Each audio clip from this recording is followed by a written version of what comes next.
아멘. 오늘은 교회론 중에서 교회의 직분에 관한 말씀입니다. 바울은 자신의 사도 직분을 골로새서 1장에서 두 가지로 표현합니다. 하나는 복음의 일꾼, 또 하나는 교회의 일꾼입니다. 직분자는 복음의 일꾼과 교회의 일꾼이라는 이 두 가지 성경적 직분의 의미를 분명하게 알아야 바른 직분자로 섬길 수 있습니다. 본문 바로 앞 9절 23절 마지막에 이렇게 말씀합니다. 나 바울은 이 복음의 일꾼이 되었노라. 따라하시겠습니다. 복음의 일꾼. 복음의 일꾼. 25절은 이렇게 시작합니다. 내가 교회의 일꾼이 된 것은 교회의 일꾼. 복음의 일꾼과 교회의 일꾼, 어떤 차이가 있을까요? 일꾼은 헬라어로 디아코노스, 식사 시중 드는 사람이란 뜻입니다. 영어로 servant, 하인, 종을 가리킵니다. 디아코노스의 동사형이 우리가 잘 아는 디아코니아입니다. 섬기다, 봉사하다. 일꾼은 종의 마음으로, 종의 자세로 섬기고 봉사하는 사람입니다. 여기서 종은 비굴한 종, 비천한 종, 억지로 하는 종이 아닙니다. 기뻐하며 섬기는 자발적인 종입니다. 구약 성경 출애굽기 21장에 보면 종이 안식년에 자유인이 될 수 있는데 나는 자유인 되기를 포기합니다. 나는 남은 생에 평생 주인님을 섬기는 종으로 살겠습니다. 고백하면 주인이 그 종을 재판장에게 데리고 가서 종의 귀를 문설주에 대고 송곳으로 구멍을 뚫습니다. 귀에 구멍을 뚫은 종, 그 종은 자발적인 종입니다. 종으로서 섬기는 것을 기뻐합니다. 감사합니다. 행복해합니다. 24절 말씀 같이 읽겠습니다. 24절 나는 이제 너희를 위하여 받는 괴로움을 기뻐하고 그리스도의 남은 고난을 그의 몸된 교회를 위하여 내 육체에 채우노라. 디아코니아, 종처럼 섬기고 봉사하는 것이 쉬울까요? 어려울까요? 어렵습니다. 조금 어려울까요? 많이 어려울까요? 많이 어렵습니다. 너희를 위하여 받는 괴로움을 종으로 섬기면 괴롭습니다. 정신적, 육체적으로 지치고 피곤합니다. 때로 자존심이 상하기도 하고 때로 오해받기도 하고 비난이 돌아오기도 합니다. 하지만 디아코노스, 일꾼, 종의 마음, 종의 자세로 섬기고 봉사하는 사람은 너희를 위하여 받는 괴로움을 어떻게 하고? 기뻐하고 괴로움을 기뻐합니다. 역설적 기쁨이죠. 바울은 지금 복음을 전하다가 감옥에 갇혔지만 자신의 신세를 한탄하거나 삶을 비관하지 않았습니다. 오히려 기뻐합니다.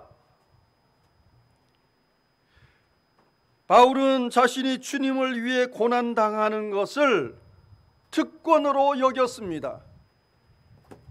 유진 피터스는 24절을 이렇게 번역했습니다. 읽어드리겠습니다. 이 감옥에 여러분이 아니라 내가 갇혀 있는 것이 얼마나 감사한지 모릅니다. 자기가 감옥에 있는 것을 괴롭다고 생각하지 않고 특권으로 여기며 오히려 감사하고 있습니다. 이 세상에는 우리가 받아야 할 고난이 많습니다. 그것은 그리스도께서 겪으신 것과 같은 고난입니다. 나는 교회가 겪는 이 고난에 참여할 기회를 기꺼이 환영합니다. 고난을 뿌리치는 것이 아니라, 고난을 거부하는 것이 아니라 오히려 자기에게 고난이 주어질 때 그것을 기꺼이 환영하는 겁니다. 많은 그리스도인이 일꾼으로 당하는 고난을 싫어합니다. 본문에 근거해 직설적으로 표현하면 종이 되기 싫은 겁니다. 예수님이 자기를 위해 고난 받으신 것은 그건 감사해, 참 감사해 라고 말하면서 자기는 예수님을 위해 고난 당하고 싶지 않은 아주 이기적인 놀부 심보입니다. 교회의 직분자는 모두 하나님의 일꾼입니다. 교회의 일꾼입니다. 일꾼은 고난 당할 각오를 해야 합니다. 따라하시겠습니다. 일꾼은 고난 당할 각오를 해야 합니다. 고난 당할 각오를 해야 합니다. 바울처럼 고난을 기꺼이 환영하고 기뻐하고 감사해야 합니다.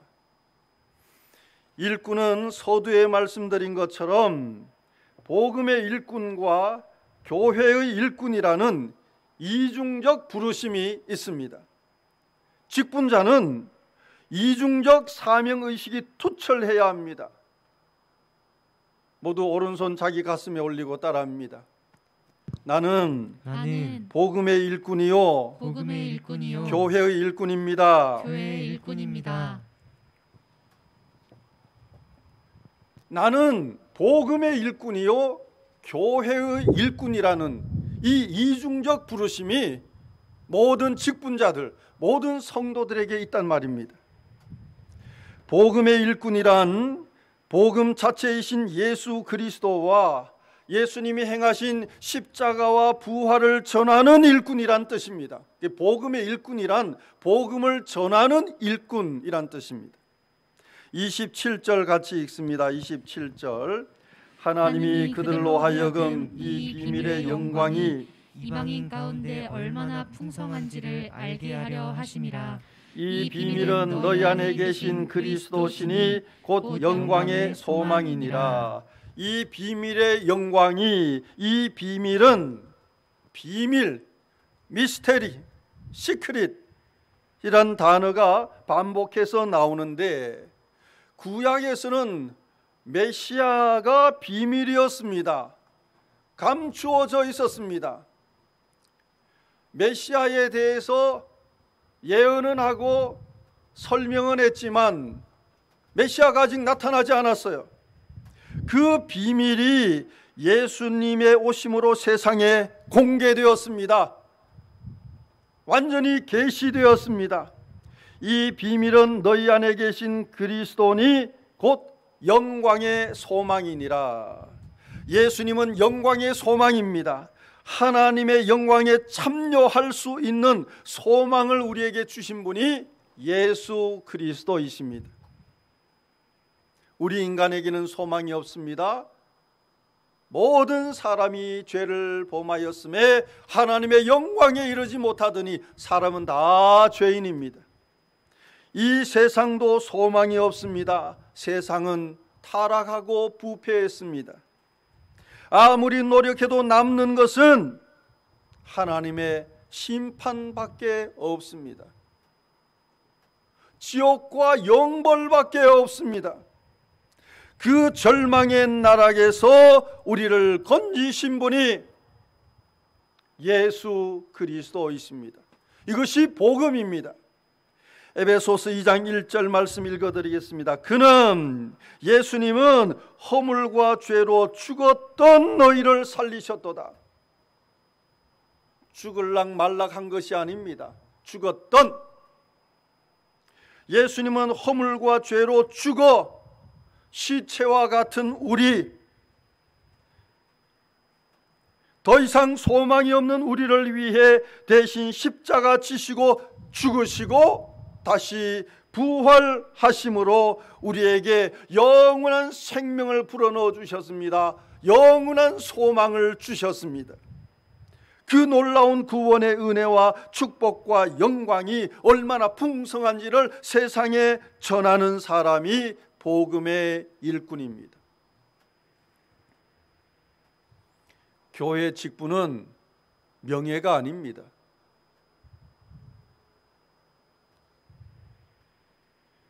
교회의 직분자는 복음의 일꾼입니다.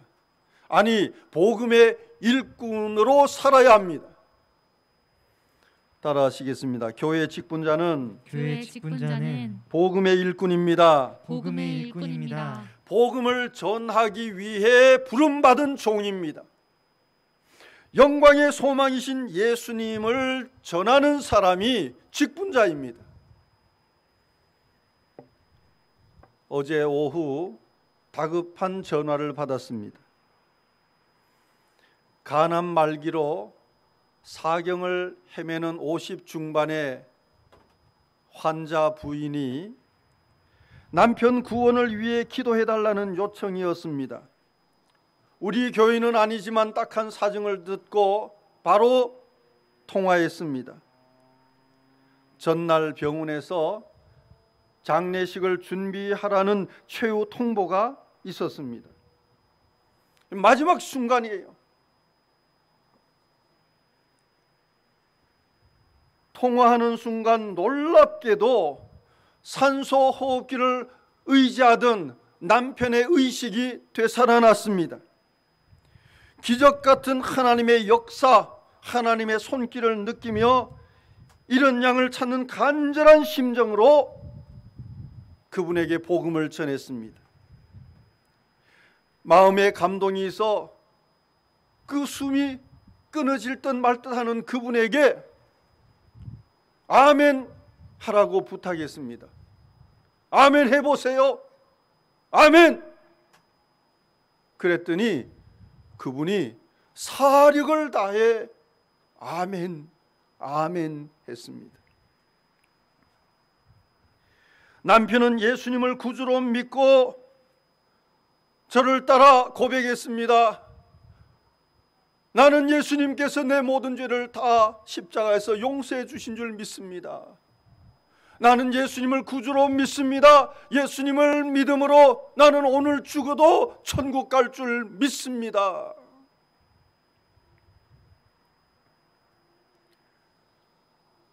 얼마나 감동적이었는지 모릅니다.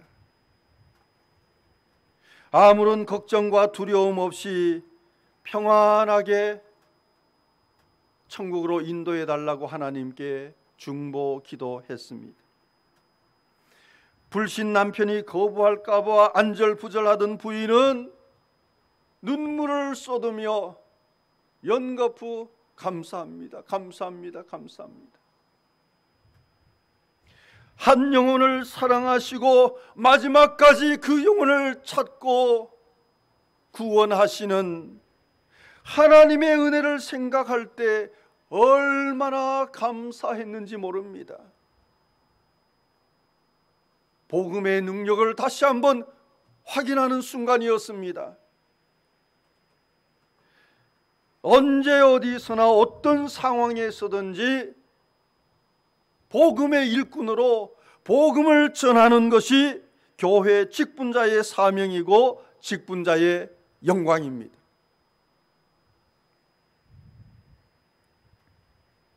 복음의 일꾼에 이어 교회의 일꾼이란 교회의 구성원인 성도들을 섬기는 일꾼이란 뜻입니다. 교회는 헬라어로 에클레시아입니다. 에클레시아는 부름받은 무리, 거룩한 회중, 예수 믿는 사람들을 가리킵니다. 교회는 건물이 아닙니다. 건물은 예배당입니다. 교회는 예수님을 구주로 고백하는 성도들의 모임입니다. 저 건물이 교회가 아니라 지금 하나님을 예배하는 저와 여러분, 우리가 교회입니다. 직분자는 교회의 일꾼입니다. 교회의 일꾼이라고 할 때 그 교회는 성도들을 가리킵니다. 따라합니다. 직분자는 교회의 일꾼입니다. 교회의 일꾼입니다. 직분자는 성도들을 섬기도록 부름받은 일꾼입니다. 성도들을 섬겨야 하는데 어떻게 섬겨야 할까요? 28절 같이 읽습니다. 28절. 우리가 그를 전파하여 각 사람을 권하고 모든 지혜로 각 사람을 가르침은 각 사람을 그리스도 안에서 완전한 자로 세우려 함이니 각 사람을 권하고 각 사람을 가르침은 각 사람을 그리스도 안에서 완전한 자로 세우려 함이니 각 사람이란 표현이 3번이나 나옵니다. 각 사람, 한 사람 한 사람, 예수님을 구주로 고백하는 성도 한 사람 한 사람, 특히 믿음이 연약한 자에게 관심을 가지고 그가 그리스도 안에서 완전한 자, 신앙과 인격이 성장하고 성숙하도록 권하고 용기를 북돋아 주고 가르쳐야 합니다. 이끌어 주어야 합니다. 교회의 일꾼이란 교회의 구성원인 성도들을 섬기는 건데, 성도들을 어떻게 섬긴다고요? 한 사람 한 사람에게 관심을 가지고 그들이 신앙과 인격에서 성장하고 성숙할 수 있도록 용기를 북돋아주고 이끌어주는 섬김을 말합니다. 직분자가 교회의 일꾼으로 바르게 섬기면 그 교회는 예수님이 머리가 되시고 성도들은 건강한 몸을 이루게 되는 겁니다. 이것이 하나님이 꿈꾸시고 예수님께서 세우기를 원하셨던 아름다운 교회의 모습입니다. 분란이 일어나는 건강하지 않은 교회들을 보면 직분이 권력화되고 모임이 정치화되는 특징이 있습니다. 각 사람에게 관심을 가져야 하는데 사람에게 관심이 없습니다. 그리스도를 닮은 성도를 세워가야 하는데 모이면 자기 편 만들고 자기 편 아닌 사람은 험담하고 비난합니다. 골로새 교회 안에도 그런 독선과 배타성이 있었습니다. 교회뿐만 아니라 노회, 총회, 국회까지 정치판은 헤게모니 전쟁터입니다. 주도권을 잡기 위해 세력을 규합하고 편가르기를 합니다.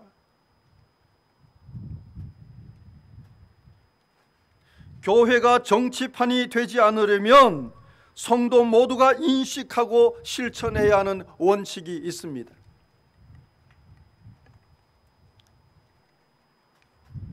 누구 밑에 줄 서지도 않고 자기 아래 줄 세우지도 않는다.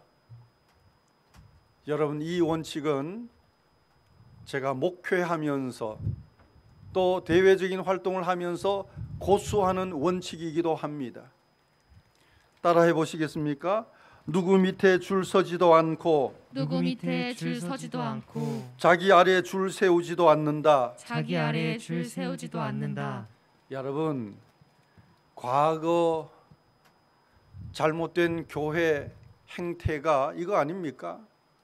교회 안에 줄 세우고 그 편을 통해서 교회를 흔들려고 하는 이런 잘못된 폐단, 그것을 아직도 답습하는 교회들이 많이 있습니다. 그 교회는 교회라고 할 수가 없어요. 정치 집단화된 모임일 뿐입니다. 교회가 줄 세우게 하면 그곳은 이미 교회가 아닙니다. 교회는 보스가 필요 없습니다. 복음의 일꾼과 교회의 일꾼이 필요합니다. 머리이신 예수님의 말씀에 순종하는 직분자, 영광의 소망이신 예수님을 세상에 전하는 직분자, 다른 성도들의 신앙 성장과 성숙을 도와주는 직분자, 그런 디아코노스, 종의 마음으로 섬기고 봉사하는 우리 독바이교회 모든 직분자, 모든 성도들이 될 수 있기를 바랍니다. 아멘. 기도합니다. 사랑의 하나님 아버지, 우리를 하나님의 일꾼으로 불러주시니 감사합니다. 일꾼의 모범이신 예수님을 닮아 종의 마음으로 섬기는 겸손하고 온유한 일꾼들이 되게 하소서. 이름만 가진 직분자가 아니라 주신 직분에 합당하게 복음을 담대히 전하는 직분자가 되게 하시고 성도 한 사람 한 사람을 세우는 직분자가 되게 하소서.